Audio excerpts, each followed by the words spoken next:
Yo, this is Eternal Plays Pokemon Moon. So, we taken care of UBO4 Blaster aka Celesteela, and then we learned that there is one more Ultra Beast to fight, and it's located at Poni Island. We were told to go over to the Seafolk Village in Poni Island, and then we'll meet with Nanu, who will tell us more about this fifth and final Ultra Beast to fight. Whomever that might be. We'll have to see. So let's head over to Poni Island, let's head over to Seafolk Village. Make sure you go and heal up your Pokemon before you move on. It's a bit important, because there's something else going to take place first.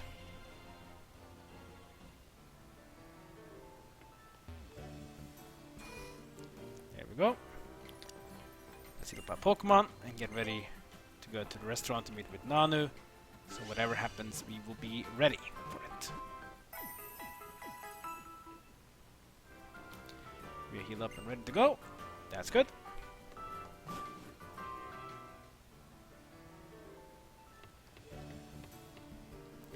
So the floating restaurant, let's see, I'm not really sure where it was. Oh, I see something green here. A Zygarde core or cube. Zygarde cell even, probably that's probably the one. The restaurant on the bottom, wasn't it? If I'm not mistaken. I don't really know the map that well. Is it this? Is this the restaurant? No, that's probably just a house.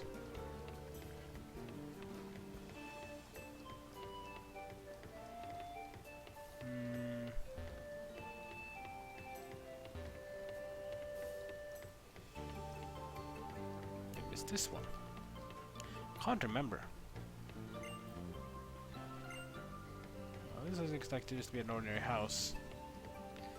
With two Huntails. Maybe it's this big ship here. Maybe this is the floating restaurant.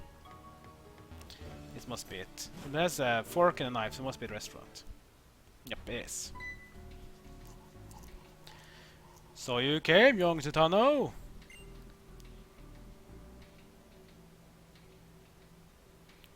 You've already let us to put protection around the populated areas. You sent her off to the wrong location. What choice did I have? She's reaching her limit. We had to force her to stand by to regain her strength. So now we can finish our little talk. You got one follower right here. And the other one is Annabelle. Though I didn't think she'd know it herself. Nanu and I, we found her 10 years ago, unconscious on the shore of this very island. We just finished our mission here. She had lost most of her memories, but 4 things she could tell us. That her name was Annabelle and that she came from the Hoenn region. Hoenn, Generation 3. That she had protected some tower there. Could it be the tower for Rayquaza, the Sky Tower? Now she was a powerful trainer. Then she was placed under observation by the international police. All because they detected an insane amount of ultra wormhole energy in her. Maybe that she was wandering lost in a wormhole for some time. Regardless of that, she then entered the international police herself. Then she got promoted right up past you. Her senior, is that it? Could hand it to the international police, they really are terrible. Using the same strategy and getting set up another folder. You do the same thing failed before. Your assumptions, you are half right in. However, this mission, she chose herself. Perhaps something in her lemons, whether she is conscious of it or not. Perhaps she feels some grief over the fate of the UB, which came to this world just as she did. But she is still a follower. It is her fate to be targeted by the UBs. With a follower right before them, the UBs will run wild with excitement. No matter how good she might be, everyone has their limits. That is why I hope to distract the UBs to divert some of their attention. That's why I asked you to help with the catching of the UBs. But you're out of luck now. Annabelle in that condition, she'd be done for if she runs into any UBs now. Yes, and I imagine that the false lead I sent her out will not buy us much more time. Before we're out of time, boy. How about a battle with me? Why? Okay. Yes, no problem. What a good little boy you are. Then let's go. Oh, hear the music. That is a Kahuna music. So for the second time in the game, we're gonna battle Island Kahuna Nanu of Ula Ula Island. But this time, his Pokemon are much tougher. And now he also a bit more varied in his setup as well. So this is gonna be much more interesting. Starting out actually with Primarina is actually a good choice here, because Sableye is dual type Dark and Ghost.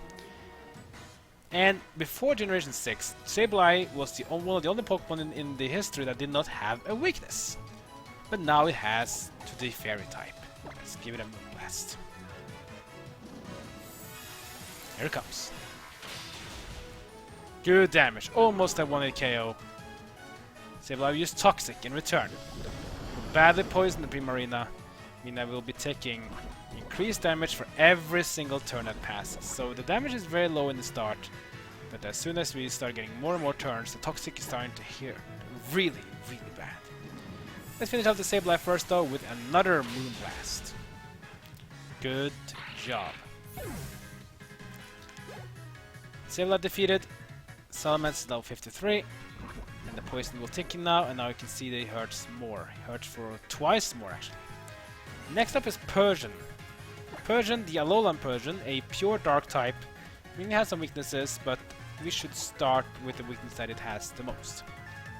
Either the fairy type, or also use a fighting type. Let's get in Breloom. Breloom, a fighting type, is resistant to the dark type as well. Let's just do this quick. Let's use the Brick Break.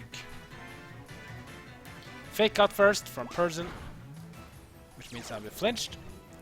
Effect Sports comes in. Yeah, that's the status for Breloom, which means that when you have Effect Sport, that means when you physically attack the front opponent, you have a chance to get either paralyzed, slapped, or poisoned, which is a bit funny. Now the other is kind of cool, but the same for PP. Effect Sport is not really what you want. The PP status is the one called, is it called Toxic Heal or something? Or Poison Heal? This means that instead of getting damaged, then the Pokemon of Breloom getting poisoned will actually heal itself instead.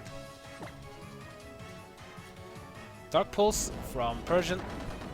Not doing that much damage because of special attack, and yeah, that's good against a fighting type. Brick Break will take down the Persian. Good amount of XP on Breloom here. Next up is Absol, another pure dark type. So Absol is from Generation 3, from the Hoenn region, the same place where Annabelle is from. Let's do the same here. Aerial Ace. Oh, be careful. Ow, ow, ow, ow, ow. Breloom has a 4-time weakness to flying, so that's why this one hurts. But Absol doesn't really have that high defense, so we can take it down with a single Brick Break. Minus is level 58. And now I'm gonna Shindo against Honchkrow. Oh, speaking of that, Minazone, you just leveled up. Let's come out and play. Honchkrow, the full form of Murkrow, introduced in Generation 4, even though Murkrow first came in Generation number 2. This is a dark flying dual type, so it's weak to electric. Sucker Punch. Wow, that hurts. Discharge used, and that's a 1-hit KO. Wow, that's a lot of damage. Down it goes. But we're down to one more Pokemon from Nanu. Has 2 cannons to 57. It's gonna be Crocodile. And this is a Pokemon we really don't want to fight with Minazone because it's a dual type Ground and Dark. That's a bad combination right there. Ground and Dark is horrible for a Pokemon like Magnezone. Well, the modern ways we can do it though, we can use a use Toucan actually, because Toucan has the Bullet Seed and Grass is effective against the ground. We can also use Breloom for grass moves if he can survive. Primarina is also good because of the water type, and we don't really get the toxic damage anymore. Let's actually go with Primarina. Hopefully he will survive a hit. We can land the Sparkling Aria. In Primarina versus Crocodile, the fully evolved version of Sandile, which we met in the last episode many times before we finally got to Celesteela. So, let's go with Sparkling Aria versus Crocodile. That was Earthquake, then one of the most powerful ground moves in the game. This is gonna hurt. Oh wow, we almost got KO'd, and we survived. And here comes the Sparkling Aria, the signature move of Primarina. And that's a one-hit KO. It's so powerful, Crocodile is too weak and frail. And we win. We defeat Nanu again. Looks like you got me. I love that grin. That'll do, boy. Think that'll do fine. Don't let me down.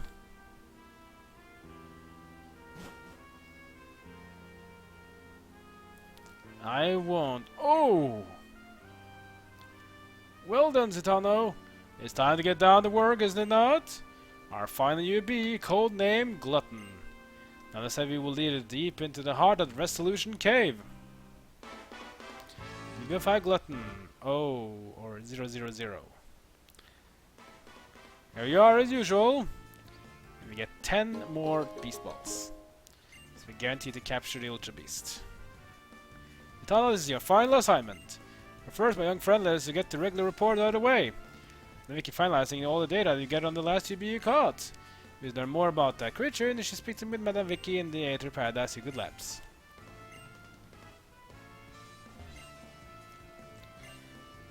So tell me more about this UB. UB05, codenamed Glutton. Yes, I can tell you about it. Possesses a fearsome appetite that allows it devouring mountains. The sighting reports a single specimen. Now it's leading out deep in the heart of the Resolution Cave. The cave is really so far away. You have to go far and far from the ancient pony path even past Pony Meadow. That's where Resolution Cave is. Must be tough to reach there, but you should do your best, I implore. So we only need to fight one of these. Of UB05 Glutton, which is the 5th and final Ultra Beast. That means there are actually a total of 7 Ultra Beasts in total to fight, but 2 of them are, or should we say 4 of them, are exclusive different versions. The only one you can fight in both versions are Nihiligo, Xurkitree, and then this one, the 5th and final one, UB05 Glutton. So our Pokemons, we are ready. So this Ultra Beast is level 70 as well, so it's it can be a bit of a tough cookie. But I'm confident we can take it on.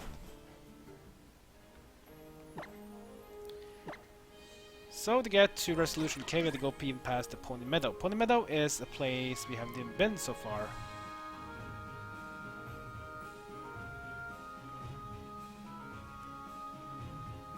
It's actually quite far away, but we can start by going off to the Poni Breaker Coast.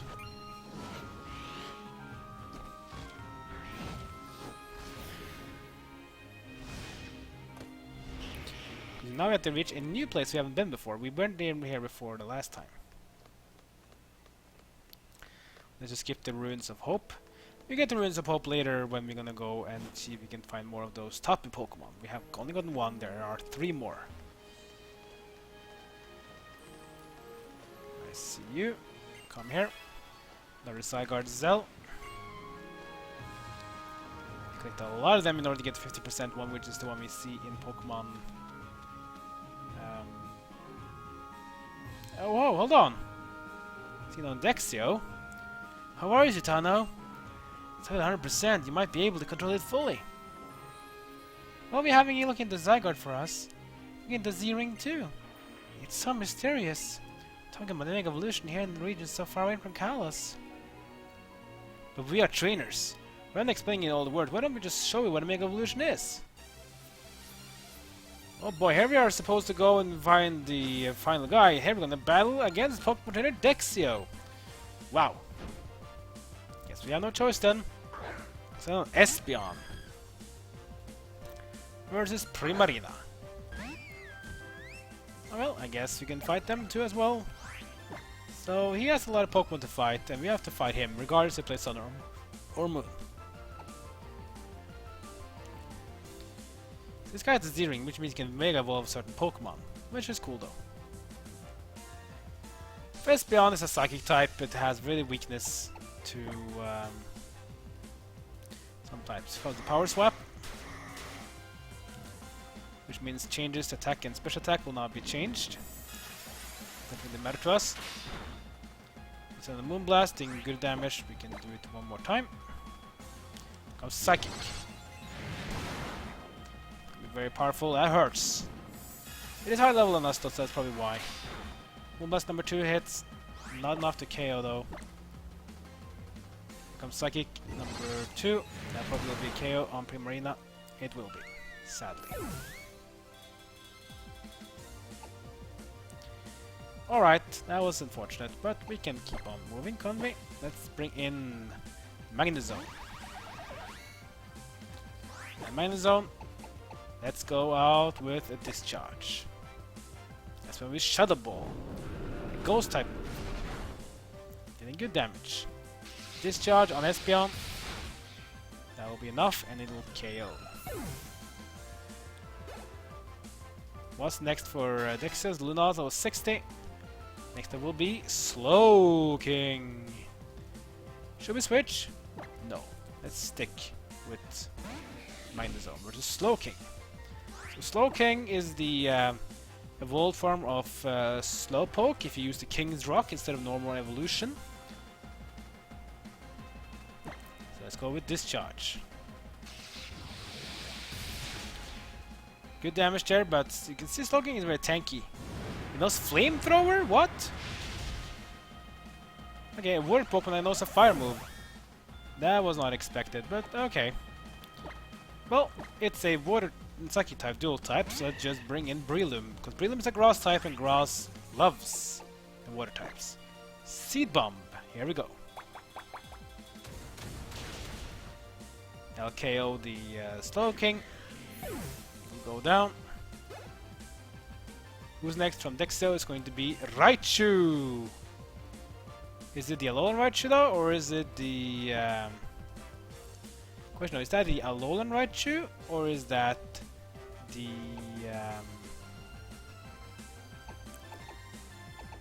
Cantonian Raichu? Which means it's electric, or is it electric and psychic? Let's bring in Lunala, regardless. Just to be sure. Raichu. Yeah, this is the Alolan Raichu. This is dual type electric and psychic.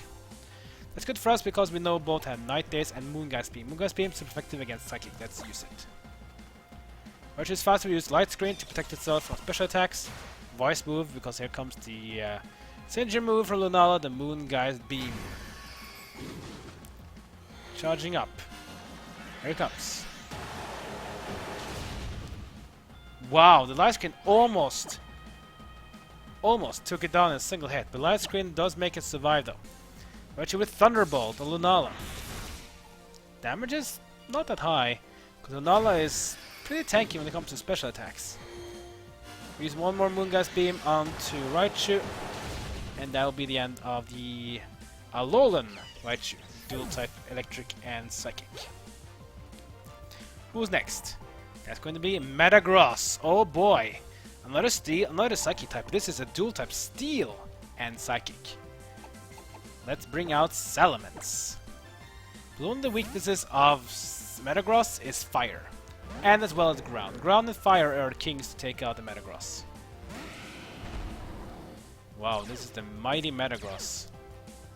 He has Intimidate, go to Clear Body. That won't help the Salamence because that means it is immune to reducing stats. So with Flamethrower on Metagross. Here it comes. Damage is pretty okay. Metagross with Meteor Mash. A powerful steel type move, almost KOing Salamence. Let's do one more Flamethrower. But I can't Bullet Punch first. Oh, just enough to KO the Salamence. Unfortunate. Fine, let's get in Lunala one more time. And now let's go with Moongeist Beam. Can't remember if Ghost is effective or ineffective against Steel. Let's see. It is effective. Oh wow, almost a KO. Here comes the Meteor Mash. Doing pretty good damage against Lunala, but not enough though. Moongeist Beam will now do more damage because Light Screen is off. The Moongas Beam again onto Metagross. This should be the KO onto the Metagross. It's weak to Ghost as a Psychic type. And Ghost pierces through the Steel type, so it doesn't get any resists. The last Pokemon will be Alakazam! Oh boy. Actually, I'm gonna send in Toucan, I think? I want to send Toucan because I actually want to heal up Lunala here, because I think Lunala needs to be healed up before we start up with Alakazam. Alakazam is a very powerful Pokemon, but the biggest issue with Alakazam is that it has a huge weakness to physical moves in general. Let's try Beak Blast, actually. Alakazam will Mega Evolve. There it comes, Mega Alakazam. Now it's even more special attack powerful. Goes Trace. Now he goes to Kenai. Comes the Beak Blast, starting heating up. Alakazam with Psychic. Can it be a KO on Toucan though? No, it will not. Here comes the Beak Blast, the return.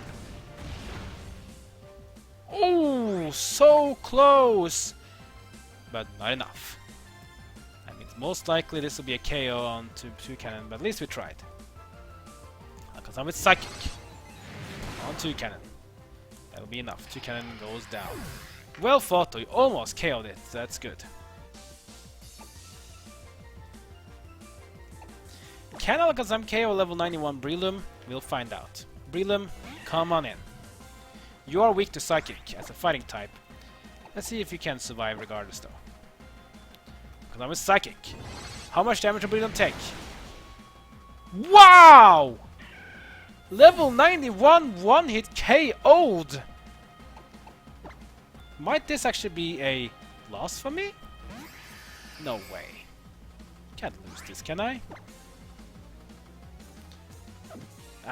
This actually might be a loss here. Damn. That is a bit of a cheating move, but I feel like I have no choice. I'm gonna take a risk, and I'm gonna bring in Magnezone with a max revive. Energy Ball from Alakazam. Yeah, I should probably have attacked with Lunala. You know what? Trainers like to use full restores. It's my turn to do it. Full restore onto Lunala, get it back to full health. Energy Ball again. Not that high damage as I thought. Fine, then let's just finish it up with another Moongeist Beam. Alakazam is faster than us, as I expected. Oh, that's a critical hit. No, it wasn't. Good damage still, though. So Lunala will take down the third and final Pokemon of its own. Total of 5.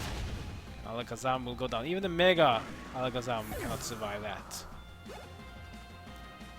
And we win. My Pokemon each gave it their best. Yeah, that was a tough battle. Trainer holds a Keystone. Pokemon holds the Megastone. That's how I make a Pokemon a Mega Evolve during battle. You can use a Z-Ring, so you must be able to use a Keystone to make his Megastones resonate. If you have a Keystone, you may be able to make your Pokemon that hold a Megastone Mega Evolve. If Megastone makes Alakazam Mega Evolve, it's called an Alakazite. I'll give the Keystone and Alakazite to you. Nice! Keystone! And the Alakazite. You know, when you think about it, the Z-Ring helps the feelers of a trainer reach his or her Pokemon and makes it so it can use the Z-Power, right? The folks that they should be able to achieve Mega Evolution too. I'm thinking I'll leave now. Bon voyage!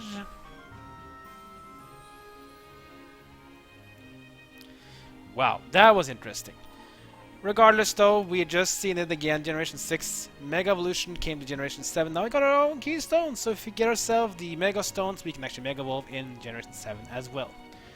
But that'll be enough for now. Next episode we're gonna try to find out where is the Resolution Cave so we can go and battle the 5th and final Ultra Beast. Like, comment, and subscribe. Follow me on social media. That's great for now. See you guys next time as my journey in Pokemon Moon.